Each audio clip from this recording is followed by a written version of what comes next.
Ladies and gentlemen, welcome back to episode 31 of the Talking with a Dad podcast. This week, we have Desi with us as our first internet personality guest, I guess you could say. Last week, obviously, we had Ike with us, who's Steve's friend.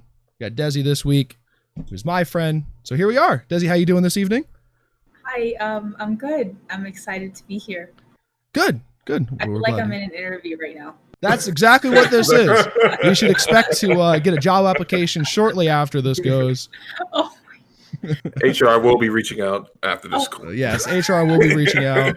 It's actually just Steve's cousin, Billy. Yeah. We have him on the books. He sends you the information. We'll get you going. All right, so we're here this evening. Late start for us again. This happens when we are only friends with West Coasters, apparently. Yes. So best quality of people though. You gotta admit that right there. Yeah. So let's start it off with Steve mentioned something in the intro that Desi has a really sick music selection in the stream. Right. Obviously, absolutely. Always has really good. Now, how do you select your music to play during stream? I really go off of just what I like to listen to most of the time. I grew up with like 3 older brothers, and so they listen to all sorts of music. They're the ones that kind of, I guess, where I get my music taste from. Okay. Like all the techno, the rap, and the hip hop. That I think that I developed that on my own because I lived in NorCal from like 3rd to 7th grade. Listened to like a bunch of like E40 and what was that, like Yin Yang Twins, like all that, and I was like young listening to this, and all the boys in school listened to it. Yeah, so I just whatever I feel like listening to. Yeah, and then chat helps sometimes. They do song requests, and that's always fun. Yeah, I'm kind of known in the chat for coming in with the crazy techno and trance music usually. Right. You're the one that reminded me of that one DJ Boris. Boris Brecha. Yeah, I popped in that one day. I popped into a stream. I noticed it was a nice progression, and then it switched to like a Depeche Mode cover, and I was like, "Follow." It was absolutely good, very good. Okay. Yeah, I was always wondering about that, where the music taste came from, because I did notice that too when I'm in stream. Is that it's usually like music that I would listen to, and I'm fairly picky with music generally. Steve knows this. Yeah. Steve is a complete hip hop head. Steve knows A to B in hip hop. Don't you stick me in a box like that. I enjoy Hootie and the Blowfish. Dave Matthews. I get really hardcore to some Dave Matthews when I'm driving around. Every once in a while, ABBA. Oh, really of course. Get things cracking if I'm feeling really gangster that evening. So you say you spent some time in North Cal, so that is actually one of my favorite places in regards to music and like influence for hip hop and culture. What part of NorCal were you in? Were you in San Fran or were you in Sacramento? Yes. Yeah, and it wasn't really like the nice part. I always kind of grew up in. I don't even know if there's a nice part of Sacramento, but no shade to my homies in Sacramento. I love you guys, but there's no nice part. It's 916, right? That's the area code up there. Yes. Right. Yeah, I think so. Right. So. You guys are talking such inside baseball to me right now. It's funny because when Zach took a trip out to California, Zach's like a little brother to me, right? So I have anxieties about certain things that like you would have about your little brother. He's like, Steve, taking a trip to California, and I'm like, oh, cool, man. What part are you going to? I think he's going to do the tourist thing, Venice. So we're going to go stay in Culver City. Probably swing through mentioned a few shady neighborhoods in Anaheim, and I was like, whoa. I was like, do you know anything about these areas you're going to? He's like, no, I'm just going to check it out. I'm like, don't do it. No, I stayed in Torrance. It was really nice. There was a school nearby, so I felt like we were safe. Okay, yeah, that's always a good sign. So let's start getting a few of the interview questions out of the way here. Desi, how did you start streaming? Let's start from the top of the streaming game, but take it back after. How did I start streaming? Well, I wanted to stream since I was 18. I'm 25 now, and I only started streaming 2 years ago. So it took me a long time to build up the courage to actually do it. But I realized first things first that I needed a better computer because my computer was really bad at the time. Like, I mean, it could barely play like CS:GO and League, Okay. So I went in. Well, At the time, I was working at this restaurant, and one of my coworkers, dudes. I know dudes. Like usually, if you bring up games, they're all about it. Usually, for the most part, um, and they don't expect me to play video games. I mean, I don't think generally you don't really expect any girl to play video games anyway. So I tell him, and then he plays CS:GO. We played some games and whatever, and his username was Jumoki. He's still, I think, he's soft spy sometimes, but he recently had a baby, so he's busy. But he's the one that actually helped me build my computer because I can't do it. That's not really my thing. I love computers, but I can't build one. Maybe one day I'll go that route and do it on stream. That'd be fun. But yeah, so I decided that I needed to buy a whole new computer and kind of just went all in because I was really scared to stream for a while. But my desire to try and not regret not trying is what kind of, like, I guess, pushed me over the edge. And I was like, okay, let's do it. Yeah. That was in 2018. Yeah. Okay. Yeah.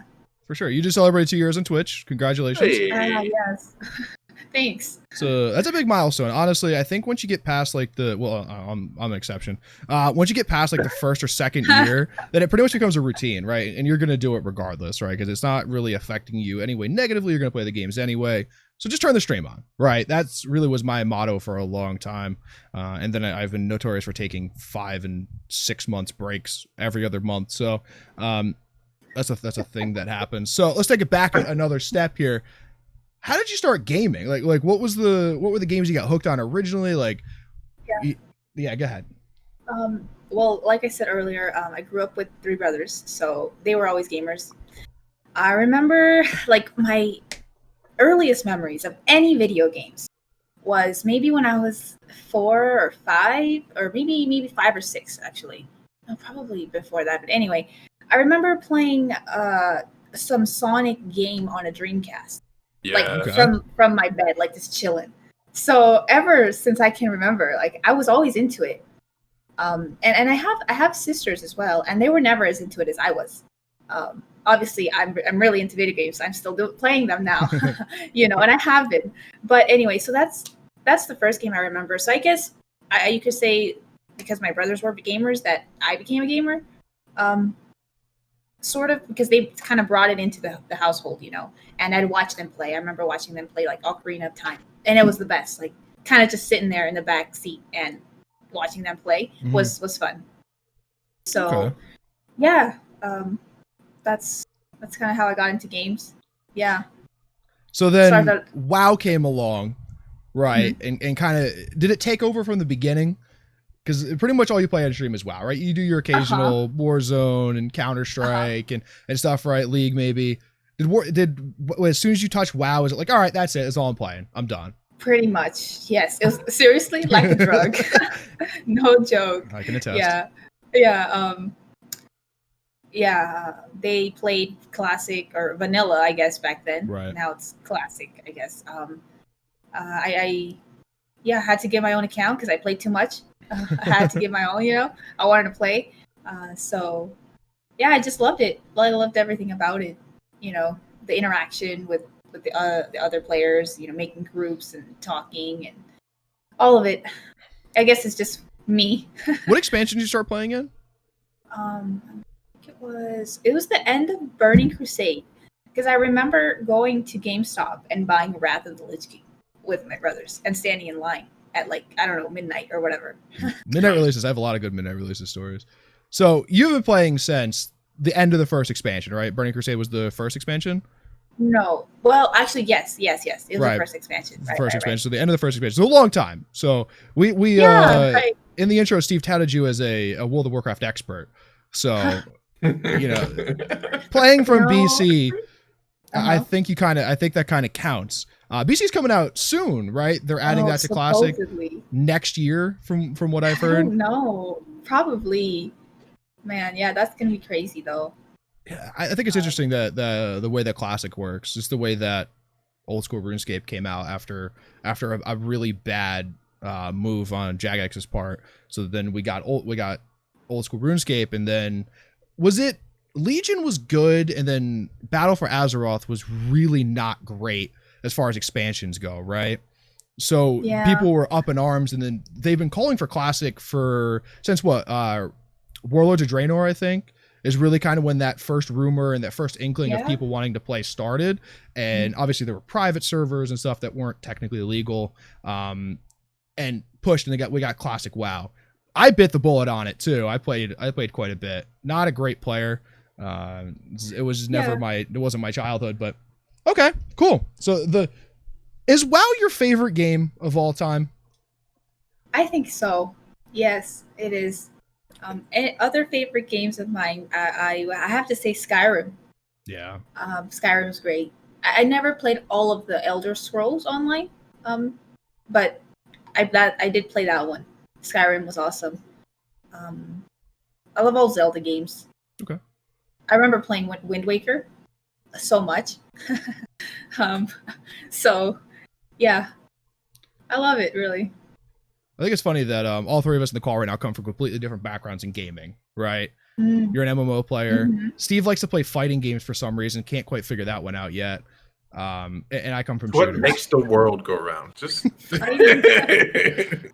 when's the last time you ever looked at someone playing Tekken and not going, man, this guy's really got his life all together. He's got it figured. When's the last time I watched you play Tekken? Never. Okay, so I've never done That's that. a good point. That's fun. Steve, you want to jump in? I think Steve has some things he wants to. Yeah, no, actually, so I got to be honest with you. So that night I jumped into your chat. I usually don't participate a lot in chats, not to be a lurk or anything like that, but it helps me kind of figure out who I'm watching and how they are as a streamer. Like, so for instance, when I jumped into your stream that night, the one thing I noticed instantly, besides the music choice, was you were completely laid back, right? And you have like a very nice community around you. And Zach can tell you, I'm a big old mushball when it comes to these type of things. I like to see people, content creators, have communities behind them that really support them. So I got to ask you a question, and this is, feel free to go on a tangent if you like. You can name as many as you like. Are there any streamers that you're inspired by? Like, is there someone that you sit down to kind of relax and chill and enjoy their stream? Yeah, definitely. They're mostly WoW streamers, I guess, because I play a lot of WoW. I really like WoW. But yeah, Swifty for sure. And I'm sure if anyone is watching this from my stream, they're going to be like, I know she's going to say this person. So yeah, Swifty, he definitely inspires me. I love his personality. Like, he's very positive. He's been doing it for a really long time. I don't know exactly how long, but he's someone I like to watch, and I kind of just put on in the background if I'm, cleaning or whatever, getting ready for something. That's one person. Let me see, who else? Even other small streamers also inspire me. I like to follow the people that follow me, that watch me. I like to raid them. I don't think I've raided Zach yet, but yes, I stream so late. Yeah, one time. One time. I was doing a 24-hour stream. I was playing Borderlands 2 at the time. I remember that. Yeah. Oh wow, yeah. Okay, yeah, that's cool. So, yeah, even smaller streamers. Really, anyone I pop into their channel, I try and think of like, okay, what can I learn from this person? Even if this person has been streaming 10 years or half a year, I think that I can take something good from that and kind of apply it to my stream. So yeah, I could definitely see that, because the one things I noticed is this is huge to me, like someone recognizing their fan base, right? And not even treating them like a fan base. Like, so I immediately noticed in your stream that you were engaging with your chat. So I've talked to Zach about this, and I am the old guy here, and he's had to calm me down a few times. Like, I get a little riled up when I watch people's streams, and I'm like, yo, he's not talking to these people. And when they do talk, it's talking to him like a simp. But I can be honest with you, like Zach, it got crazy there. My eyes are not that good, bro. And like, there was a rapid string, and you like hit everyone, and every person you engaged with, I can tell was someone that came back multiple times. And it's one of those things that I really enjoy to see. But the dark side of this whole community. We have the toxic culture, right? We have people who just go into streams and start trouble. The mods got to threaten their life a few times. You ever had an experience with a toxic chat person before? Yes, actually, quite a bit. Yeah, it's inevitable, really. Putting yourself out in the internet, it's gonna happen. I'm sure might happen in YouTube comments too. Right? We had one person. I called the cops on. I was like, look, I'm joking. Like, what was the worst experience you've had with like a toxic? Well, yeah, one I can think of immediately is I was fairly new to streaming still. So I was just kind of chilling in my Discord. I didn't have a locked channel. Actually, I did have a locked channel, but I wasn't in that channel at the time. I was like in another channel with my friends, and I was still streaming. I don't know. It was something that just, I guess, went over my head, and I didn't realize it. I was like, I didn't have that many people watching. I didn't know something crazy was about to happen, right? So I was chilling. And I guess some trolls found my stream. And, I'm always inviting people to join Discord if they want to, because I love it. I love, how I am with my, my community. I really see everyone as like my real friend. So I invited, chat to Discord, and they clicked it, and they came into the voice channel, because it wasn't locked, and they started screaming and just all sorts of TOS things, and I freaked out pretty much. I was like, I didn't know what to do. I just ended, just left the channel, and I like immediately went to kick them from the Discord or ban them. And anyway, that was one really bad experience, and it affects you, as much as you don't want to let it affect you, it does. Oh, that's how it is for me anyway. As much as I want to think I'm like this strong girl, it gets you sometimes. So. No, I would assume that it has to, and I'm glad you brought it up, right? Because the difference is that a female streamer will face versus like a guy, like both will face toxic people in their careers. But at the same time, I feel like that a lot of women streamers are targeted unnecessarily. Like in that instance, are we PG tonight, Zach, or are we not PG? Steve, it's up to you, my friend. You're halfway to the channel. I'm not gonna go where I was gonna go. You set the tone, my friend. You set the tone. I did take my medication tonight, so I won't. Like for instance, I'm glad. Me and Zach were playing World War Z, and this is when I'm new to playing games, guys. Like, and they're carrying me through every situation. Like, I am asking the dumbest questions. And at one point, someone in Zach's chat was like, "Oh man, will someone please help that dude shut up?" And like, I literally like. So you're from California, like they say you go from a kickback to getting into it really quickly. I'm like, I want his username. Tell me his screen name. Like, I'm gonna find his IP address. So I think you handled that chill, but it's very interesting that you would have to face something like that. What did you learn from that, and how did that help you grow in that? Let me see here. So, well, I never chill in an open, like unlocked channel anymore. Yeah. I learned that lesson. It's a good rule. We learned that lesson recently too, actually, but for a complete other reason. Sorry. And kind of just remembering that. I mean, kind of, you stream so much. I stream so much. I feel I stream 6 nights a week. That kind of streams can kind of blend together. But you have to remember that it's still a brand new stream. Not every stream is the same. Maybe one stream one day is going to be amazing, and the next might be a little slow or toxic. Every stream is different. So just trying to stay on top of everything.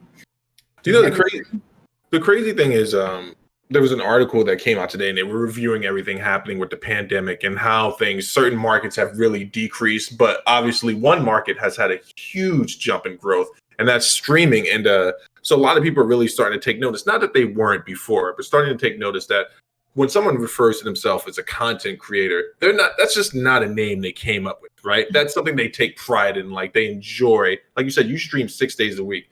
Mm-hmm. For people who are just tuning into this channel for the first time, it takes a lot of work. Not for me. I don't do anything on this channel myself. I just show up. But it takes a lot of work for a streamer to show up and stay fresh and be prepared for it.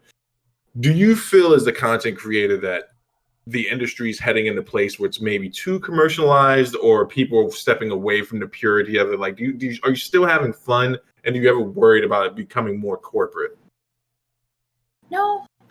I think everything will sort of changes slowly. Mm-hmm. I'm okay with what's going on right now. I don't think it's really affected negatively. If anything, gaming is huge, and it's just getting even bigger.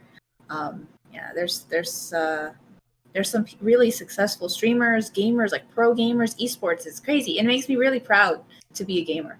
Yeah, like you wouldn't expect that if you talk to someone older, like I don't know, in their 50s. Steve is pushing 40, so be careful with the old word. He gets very offended. Actually, I texted Steve the other day because Steve is a huge movie fan, Marvel fan, right? And Endgame was enormous. It was the biggest movie ever, right? If I remember correctly, bigger than Avatar.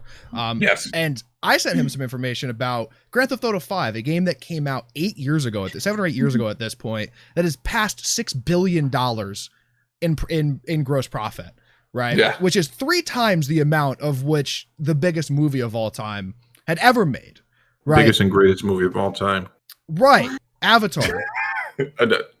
You pronounce it wrong. It's pronounced Avengers. I understand. So, yeah, Wow. gaming has never been bigger.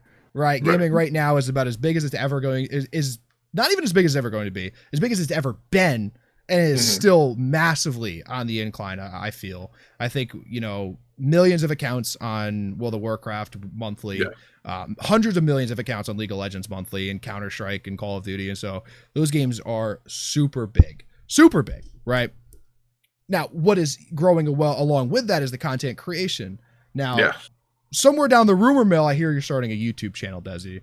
Now, what's going on with that? What can we expect? What can we hope to see from that channel? Right? Oh my God, I don't even know.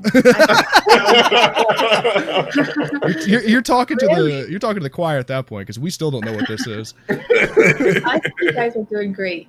Great job. Thank you. Yes, that's why I wanted to come on here. I've never been on a podcast, so I'm sure whenever people watch this, they're gonna be like, why is she so, like, I don't know, like weird or something. But I feel way more natural on stream.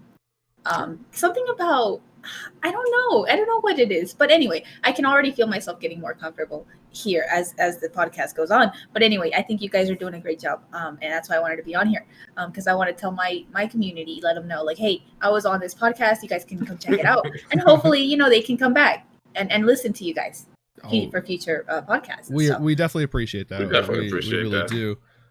So are you excited to start the YouTube channel, or are you? Right. Do you start the process on it? Are you working on it? Yes, I'm very excited. I think what you can expect from whatever I'm going to make is really random videos. I don't know. I don't think it's going to, I'm not going to focus on anything specifically.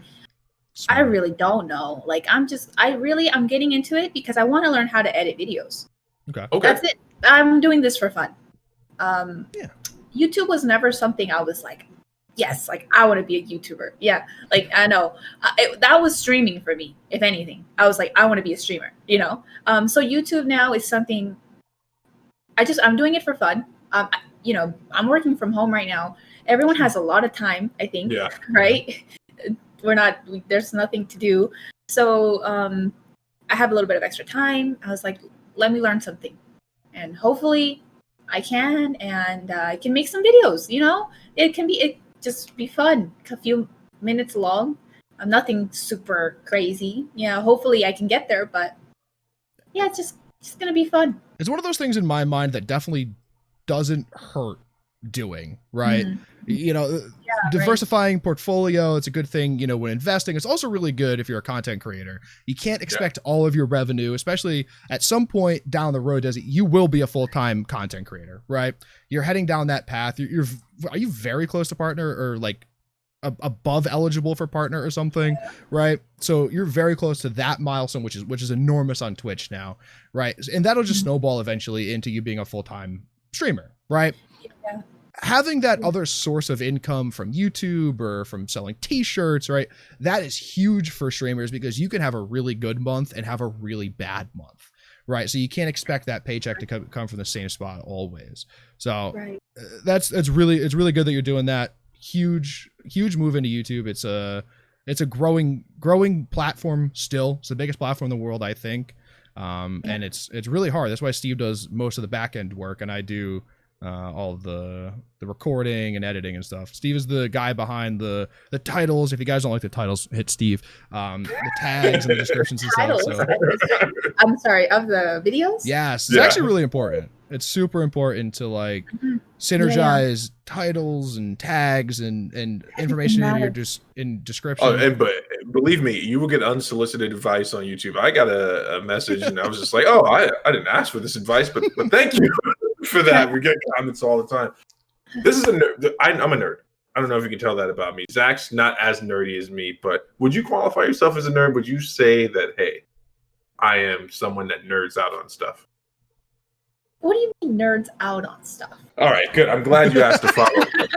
So I've heard Steve make this speech 14 times. Thank you. So I noticed that you, when I popped in your show, I think you were watching you were kind of watching the trailer for Assassin's Creed Valhalla. Would you say like, so that's kind of like nerding out on stuff. I watched that trailer. Here's the fundamental difference between the way you handled it. You were very poised and very calm when you watch. You're like, graphics, they look good. You're like, story looks good, chat, right? And I'm like, wow, she's really a professional. Now, if we had a camera on me when I did that, I'm like, Zach, did you see it, bro? Did you see it? It's like, it's 2 o'clock in the morning. Like watching the Super Bowl. Yes. And I've watched it 18 times since, and I've emailed all the developers. No one's gotten back to me yet, as of right now. Well, after the threats you sent to Ubisoft over which game not working, Ghost Recon, I'm surprised they don't have you on some sort of blacklist. You're not even allowed to buy their games anymore.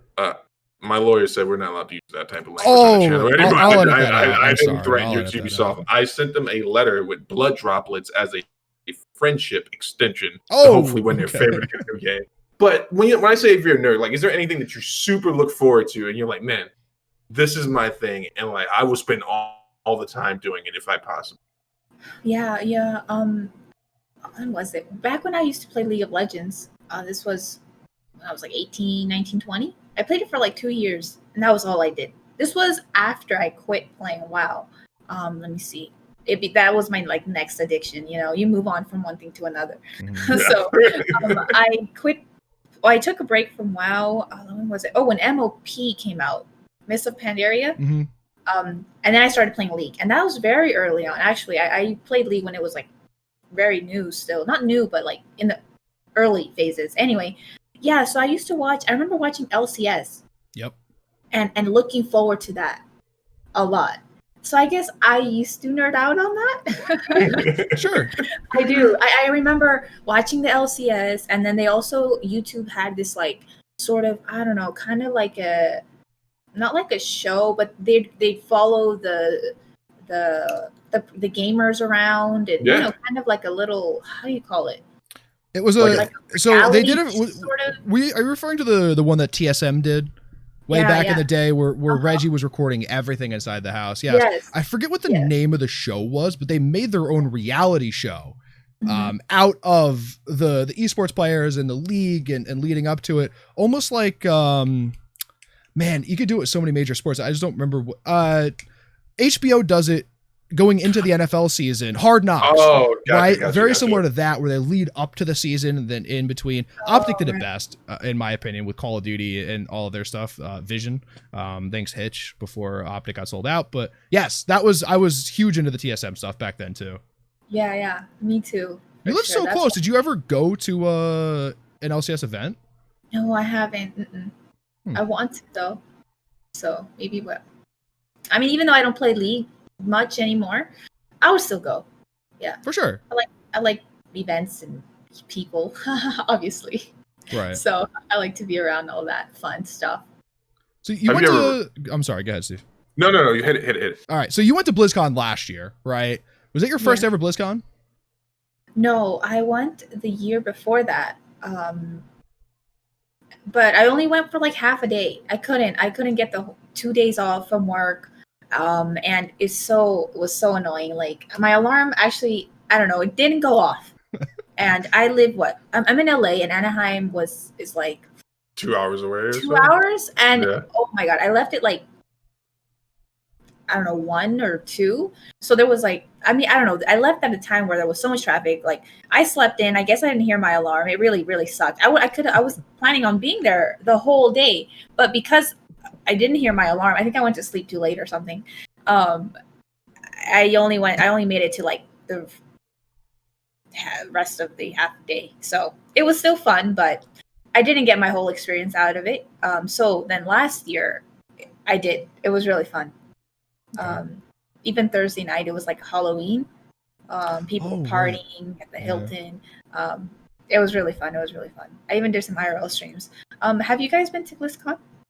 No, so Steve, admittedly, Steve doesn't even know what Blizzard is or what World of Warcraft is in any facet other than the movie. Whoa, hold on for a second. I know what Blizzard is. It's that delicious drink you get from Dairy Queen.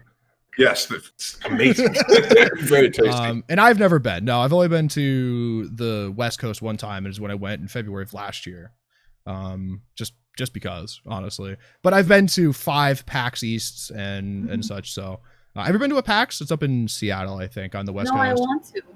Yeah, PAX West is the way to go, I think. What's it about? What's PAX? So PAX is Penny Arcade Expo. It's just you go and Intel and like all the major video game companies are there other than Activision for some reason every year. And EA skips out most years too. And it's just like a show floor with, it's kind of very similar to E3 with a bunch of new games coming out. A few years that I went, Ark Survival was like the big draw, right? Lawbreakers was a huge draw one year when it got squashed by Overwatch.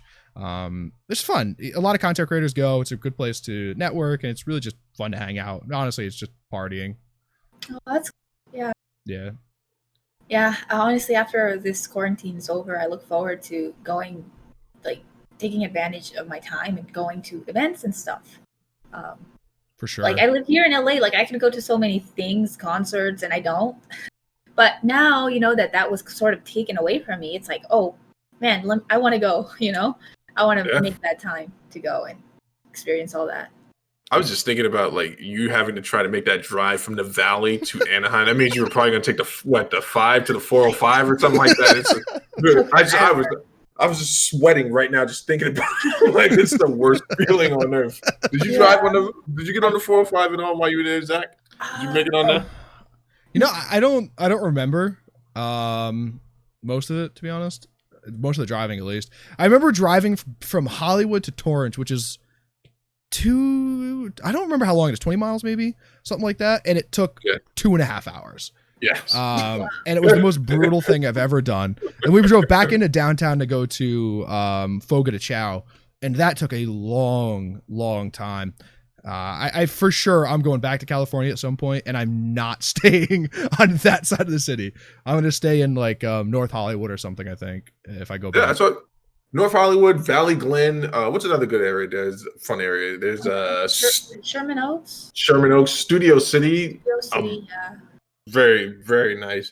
So I gotta ask, have you ever raged out playing a game before? Because I heard you talking about League. The last time I talked to Zach about League, he stopped speaking to me for 3 days because I just asked too many noob questions, and he's like, I can't explain why it makes me so. Does it still make you angry, Zach? Or I had to uninstall it from my computer because the last time I even looked at the icon, because my computer's a mess, to be fair, as much as I'm a computer nerd, I saw it and I'm like, no! And I instantly was like, oh my god, I could go jungle right now and it'll be a great time. And I was like, no, I would literally rather pick up a heroin addiction again. So no, I did not, have not, will not play it again. I can't. What about you, Desi? Have you ever raged out playing a game like that before? Have you ever just like gotten to the point where the keyboard's about to fly out your hand? It's weird. Yes and no, but I try not to. I don't know. I guess I'm not really aggressive when it comes to video games. There's kind of like a barrier, I feel there's to a lot of people, let's say you have a bad game or something, sometimes the bad game affects the person, mentally, and might ruin their day or their night or their morning. That doesn't happen to me. It just doesn't. I don't know. I don't know why. I think that I'm good at like separating. Okay, this is just a game, even though I'm very competitive, and of course I want to win. And I usually, even if I'm like playing League I never give up, even if we're losing. Like I don't surrender. So it's not like I'm okay with losing. No, it's just that I don't think it's worth it ruining my day. So that's how I go about it. So yeah, but I have gotten upset. I've gotten upset about things, but usually it's never too serious. You sound like a very level-headed person, just like very calm and stuff. I just want to just rapid fire, a little off script here, since you said you're not that type of person. I want to paint a few images for you. You tell me how you would react to this person. Oh Let's say, hypothetically, you had a co-host for a show that had a different name back in the day. You guys were playing games with each other. What would you do if your co-host was so filled with rage over the way you were playing Modern Warfare that he quit the call and left? Would you talk to that person again? Okay, so I'm playing a game, right, with someone else, and then this person is upset at how I'm playing. Yeah, or that I'm not playing bad or something. The name of the show, no, not bad. Hold on, for record, Steve's getting a really bad picture on me here. That never happened. I was very accepting over how bad Steve was at Modern Warfare. I even helped him get us a win. Okay, that did not happen. That I remember. But it did. Like it happened suddenly too. So, but we're not talking about us. This was another channel. We're called Talking with a Dad. This channel was called Gaming with a Dad. Oh right, right. Poor SOBs. They got canceled a while ago. But the guy. I think his name was Mac and Devin were their names. And Mac got really mad at Devin one night when he was playing a game, and he was like, "No, I can't talk to you anymore," and just hung up. And didn't speak to him for like 3 hours until they bumped into each other at work. Does that sound like normal behavior for a gamer, you think? Or not just like a psychiatrist or anything, but if you want to give it sounds normal behavior for a person. I don't think that happened. See, really painted a bad picture on here. I don't actually think that happened. No, it didn't happen. I definitely raged with the game. I definitely was like, you know what? I'm done with the game. I can't play this anymore. We got one win, and I'm like, Steve was like, let's go for back-to-back. And I'm like, absolutely not. Since we're talking about this, then I have a question. Why? Okay, Zach, I'm assuming he's talking about you? Yes. Of course he is. But that's okay. I get it. Trust me. I do. Even though I'm not like that. I understand. Anyway, so why do you think it affects you like that? And I think you might answer for a lot of those people that it affects that way. Well, what goes on? Honestly, for me, it's I hate losing so much that it bothers me if I lose anything, right? It's a failure to me, right? And I think failing is the worst thing you could do as a human, right? Now, not succeeding and failing are two different things, okay? And losing a video game is a failure, and that's why it bothers me so much. I am ultra competitive in any aspect in life, and failing is the worst thing you could do. And that is why it affects me so much. Yeah, that's why I said it before you answered. I understand. Like, I know that's what it is. For some reason, it just doesn't work for me for video games. But now, if we're talking about like real life stuff, like work, yeah, I mean, this is real life. Gaming is real life. Sure. But like take it into a different like scenario, like work or something. I hate failing. Mm-hmm. Like I do. I always want to be the best at whatever it is. That will upset me. But for video games, it doesn't. Not like that, anyway. I to be fair to Zach, it wasn't 3 hours. It was more like an hour and a half. I didn't leave the call. I didn't leave the call. I left. And honestly, what happened, I believe, was I left and went and played WoW.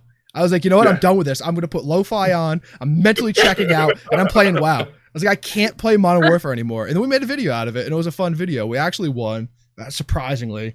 I carried us. It was an amazing sight. I carried us to 2 victories. It was, first of all, it was only one. We won 1 game total. And I think over the entire course of the 15 or 20 games that we played, you had 9 kills. So you carried us. You carried us, Stevie. So what passions? Now that we're going down this dark rabbit hole of Zach's bruised ego, this is dark. We're going to a dark area. So you talked a little bit about like being competitive and wanting to win outside. What are your passions outside of gaming? Like what do you enjoy doing outside of? I like working out. I've been working out a bit more. I'm trying to get into that. I'm trying to teach myself to love it. But other than that. What do I like doing? I mean, streaming takes up a lot of my time, and I love that a lot. Everything about it, though, like I love being interactive with everyone on Discord. sort of like taking care of my people. That's what I kind of call it. Also, I'm trying to be really active on social media, and not even just by like posting things here and there, like just replying to everyone. I don't know. I feel like as a streamer, especially if you become like big or something, like if you have like thousands of viewers or whatever, that person might seem unapproachable, or like you might think like, oh, I'll never be able to talk to this person. Like this person's too busy for me. Or like, I don't want to be that. I don't ever want to be that. I always want to be there. That's why I pay attention so much to chat. Yeah. I think that's my goal anyway, to always be like that, and just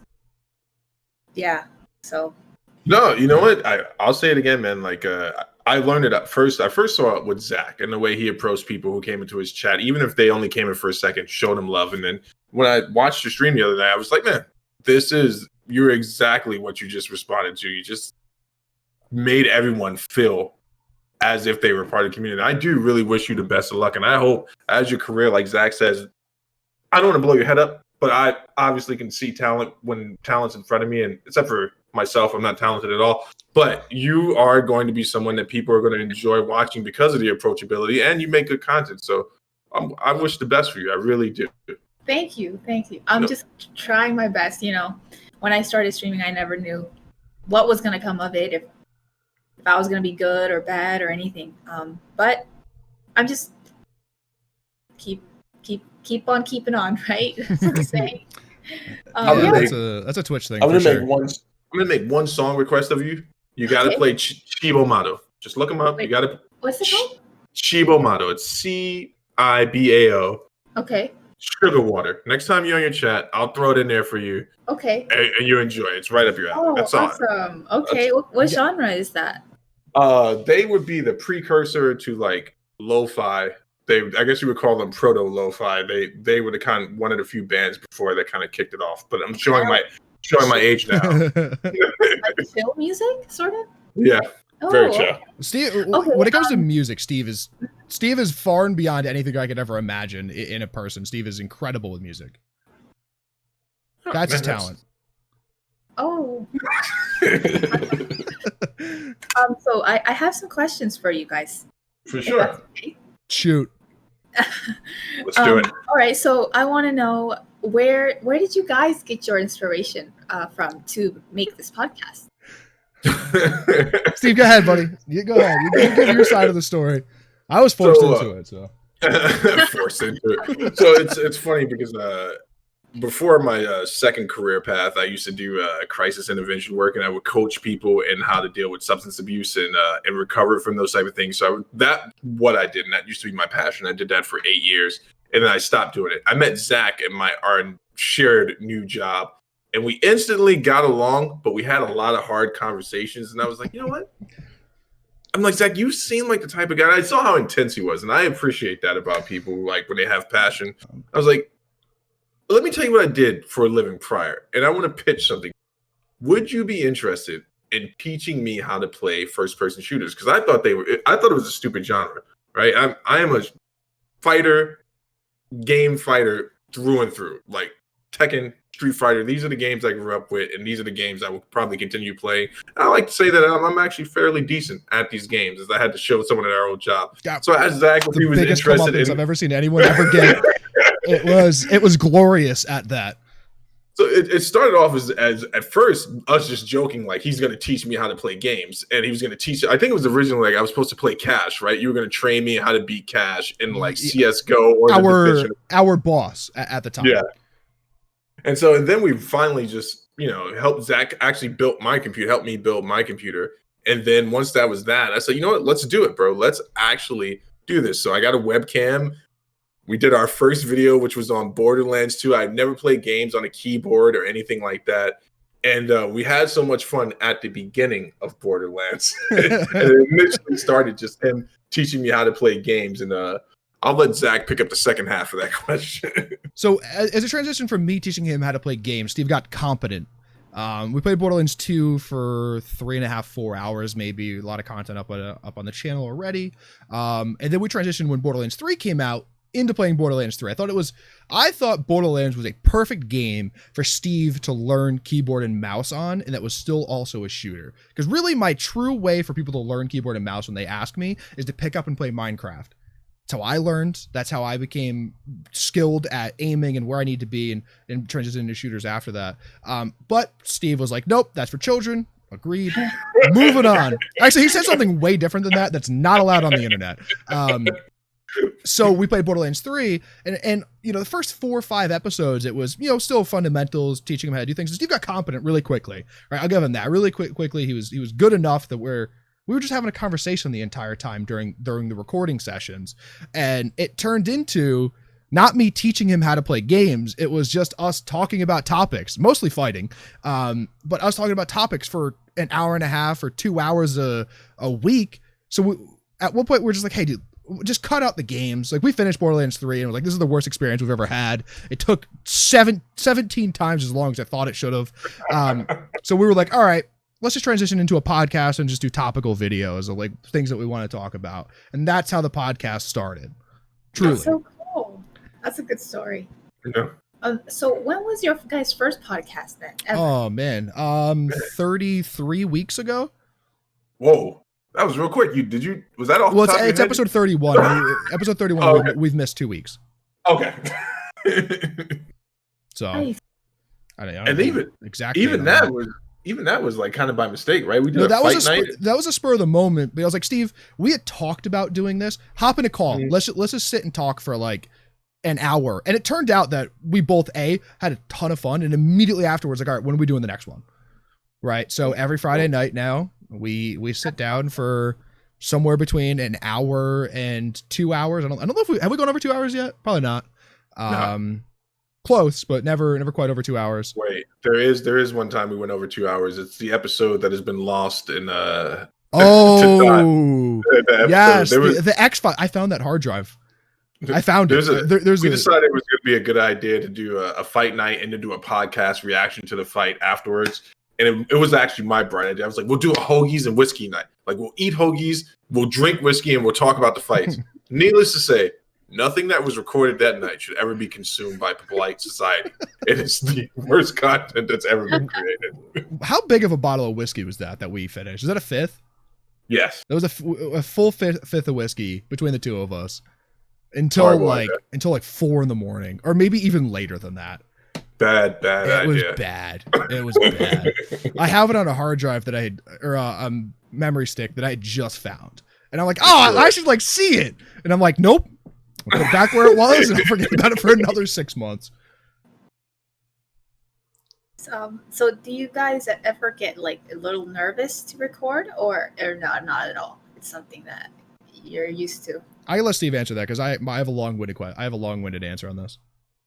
I'm going to be honest. The most nervous I've been to ever do this was the 3 instances. The first time we played COD, I was really nervous to be recording that, and because I didn't want to. This is going to sound really super simpish. I didn't want to let Zach down. I was like, man, I've been practicing and I didn't want to do that. The second time, the other 2 times, one of them is tonight. I'm extremely nervous before we do the interviews because you're talking to someone and you want to make sure that you're representing them accurately and then making them feel comfortable. So those would be my 3 times, I think. I actually looked this up just a minute ago. My first YouTube video I uploaded on my old channel, I might have even had one before this, was November 25th of 2010. Right? We're coming up on 10 years of me being on the internet. You imagine, at that time, I was 13 or 14, because it was in November, right? I'm an August baby. So I've been doing this for 10 years. I haven't been nervous about recording, live streaming, uploading, honestly, probably since the day before Rocket League came out. There's a weird answer there. When Rocket League came out in 2014, maybe 6 years ago, we were one of the first people to stream. It was me, Shane. I don't remember if Reggie was there. Rob might have been there, a different Rob than you know, Steve. And then one of my internet friends at the time, APOC, who had been long banned from Twitch for various reasons that I can't get into. There's still a litigation going on with that. Actually, funny story. I'll tell it after the podcast. So that night we had 11 or 1,200 viewers in the stream. Wow. Second biggest in Rocket League, 9th on Twitch for that night, I think. It was the 9th biggest it's ever been. Now, I was an idiot, and I didn't capitalize on it, and I didn't keep streaming. We streamed for that week, and I think I didn't stream again for another, 8 months, right? I perpetual self-failure is the story of my life, and my autobiography, oddly enough. So that night, I was the most nervous I've ever been on a stream or anything. But since then, it's like, okay, well, what's going to top that? 10,000 viewers, right? And at that point, it's like you got 1,000 in there. Chat's going faster than you can even imagine it ever being. And then it's like, okay, cool. We're just hanging out, playing soccer car with the boys. So that's the answer. Yeah, makes sense. Been doing it for a while now. Yeah, I don't even know. It goes away after a while. Yeah, it goes away for sure. I'm sure you've probably experienced the same thing. Right, you've had some pretty big raids, I think, right? I feel like Swifty's raided you a few times for quite a few people, so that nervousness goes away. And it does. Through our channel, mine and Steve's, it's never been that, because it's just like we're just friends, just sitting down having a conversation, right? Yeah. And now that we have guests, it's just us bringing other friends in to have a conversation with us. That's it, right? Everyone that we have on is a friend of the show, and that's how we see you guys, and people who comment and stuff, like, yeah, that stuff all goes away. But it's only through repetition, really. Have you guys ever thought about streaming it while recording, like on Twitch? Yes. Not that you should, but have you?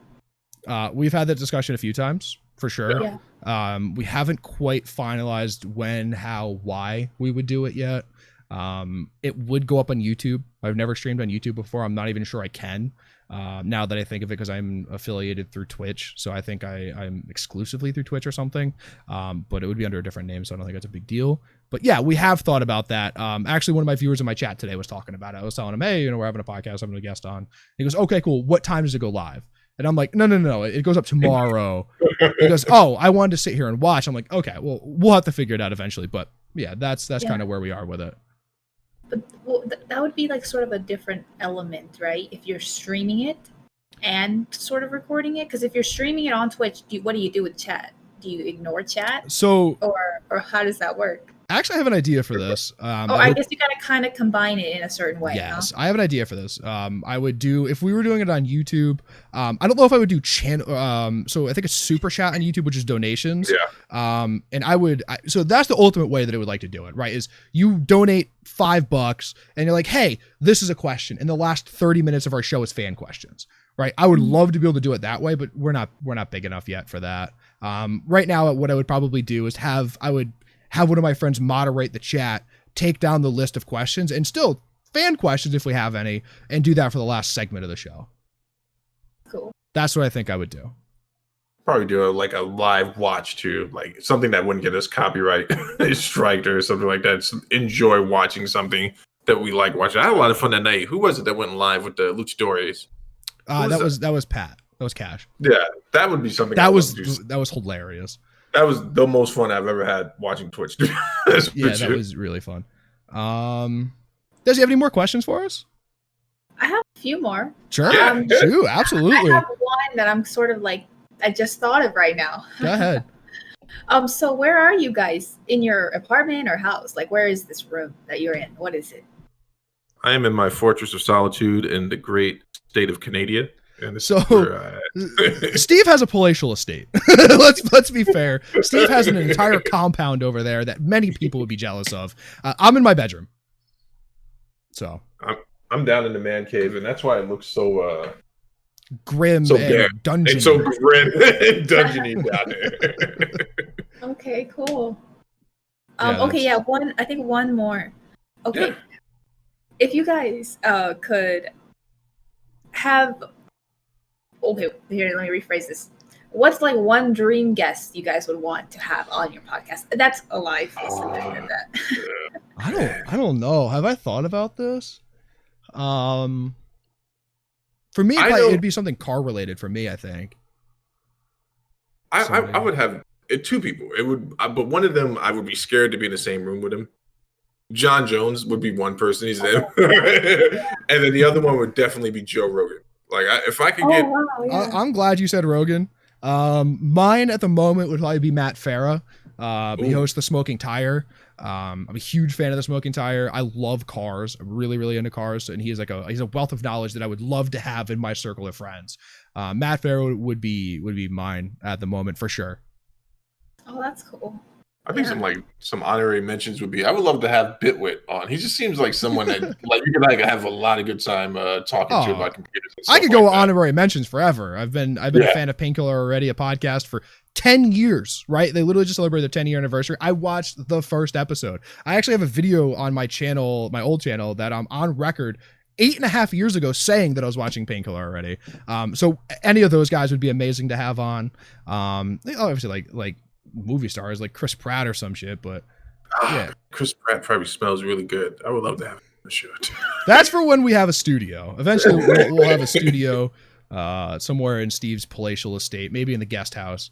It's not a guest house, it's an addition, right? It's a small addition that we built for people that we don't like staying in the house. That's really what it is. That's true. That is true. I think I'm out of questions. Steve, do you have any more? Oh, I'm sorry. I do have one. If you don't, I'm sorry. No, go for it, man. Hit it. Desi, do you have a favorite moment in gaming? Something that you were doing in a game, something that was happening maybe on stream that just felt like so much fun that you think about it every once in a while, that you can go back and relive that moment? Oh my God. Okay. Yeah, there's one, I guess. So obviously it's about WoW. This was during Cataclysm. What year was that? I think it was 2012.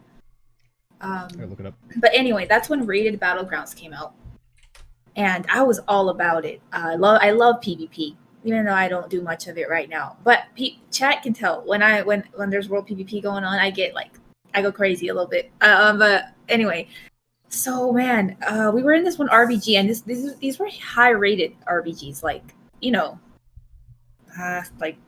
seriously, like just higher rated, like 23, 24, 2500 bracket, right? Mm-hmm. I was in this one RBG group, and this is when DDoSing actually kind of started happening. People started DDoSing because they got so competitive that they wanted these, the points and whatever. Anyway, yeah, so I actually got DDoSed a few times during the game. And one of my friends was actually streaming on Twitch, and this video is actually still on YouTube. And I was not streaming at the time or anything.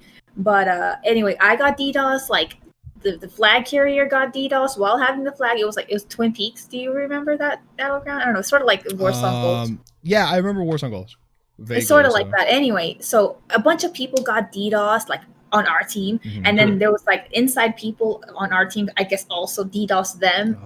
There was there was a lot of shady shit going on. But anyway, the game went on for like, I don't know, 30 minutes or longer. I don't remember what we ended up winning, even though a bunch of us got DDoS. And it was pretty crazy because my friend, he was streaming and he was like so hype. This guy's kind of crazy actually. But it was a lot of fun, man. Yeah. Man, I remember when DDoSing was super prevalent. Steve, are you familiar with what this is? Vaguely. Okay. Has it to do with the server? Am I wrong? No. So a DDoS is like, say, this happened to be a lot in Call of Duty. I was very, very good in Call of Duty at a time, not anymore. That you'd be beating someone, and then they find your IP address through game files and knock you offline, like shut your internet off. Right. So you get dropped from the game so they don't get that loss or whatever on their record. That happened a lot, dude. That was a super prevalent thing for a long time. I don't know what happened. Maybe games got better at hiding your IP address, or people got bored of doing that. And DDoSing isn't as popular anymore. Let's say that. Yeah, I don't remember, but back then we were using Skype, before Discord. That's a thing too. So I think people got their IPs through Skype, and I don't think you can do that with Discord. I'm not sure, but I heard that like Discord doesn't. Yeah, something about the way it's. I'm not sure, something like that. There's no foolproof way, I'm sure, but you probably can get it through Discord. It'd be much harder. It would take a much more advanced person, but I'm sure you could. Probably a lot safer than Google Hangouts, though, for sure. Skype, right? Skype was the reason. Yeah, Skype. That's actually a really good call. That if you had the same name in the game as you did on Skype, you were bound to get DDoS. And then once they had it, because the standard DNS reset is like every 3 days, I believe, from your ISP, you would never have a new IP by the time you played that person again. So you'd play them again, and you'd get hit off again, and then it would keep going and going and going. That happened a lot. Yeah. And you guys still snatched up the win, even though they were doing that to you? Desi? Oh, I'm sorry. What was that? You guys still snatched up the win, even though they would kick you? That's amazing. God. And that's why it's one of the greatest moments. Yeah. If we would have lost, that would have sucked. But it was awesome because they were trying to cheat their way to a win, and they didn't. They didn't succeed. That's right. Yeah. Yeah, so that was fun. Those games were the worst. Yeah, I've been on the wrong end of that in multiple games and a few times. At the point where I had to buy a new router, like fried my router at one point. Like it gets so bad. So I think that's it. We went for an hour. We intended these interviews to be 30 minutes, guys. They're never going to be 30 minutes. Never going to be 30 minutes. So I think we should just give up on that. Desi, where can the people find you? On twitch.tv/DesiHeat. Twitter, I think it's DesiHeat1 because there's some dude that has DesiHeat and I'm still upset about it. And his account is inactive and has been for so many years, and he doesn't post. I even tried to message Twitter about it, and they're like, I don't remember, because you have to choose. Oh, why do you want this name, right? Like, are they stealing your identity or whatever? And I just try to I picked anything, and they replied with like, no, we can't do it. I'm like, oh my God, why? Just give me it, I don't know. Anyway, so it's DesiHeat1 on Twitter. And then Instagram, though, I do have DesiHeat. So that's cool. And yeah, that's it for now until the YouTube becomes official. Okay. That's good. Desi, thank you for coming on. This was wonderful. You have an open invite if you ever want to come back on. For sure. This is a lot of fun. Steve, do you have anything else, man? I think we're just going to wrap up the show here, to be honest. I think that's it. Ladies and gentlemen, thank you for watching and listening to Talking with a Dad podcast, episode 31. Check us out on Twitter, Facebook, Instagram, and our website, all at Talking with a Dad. Have a great night.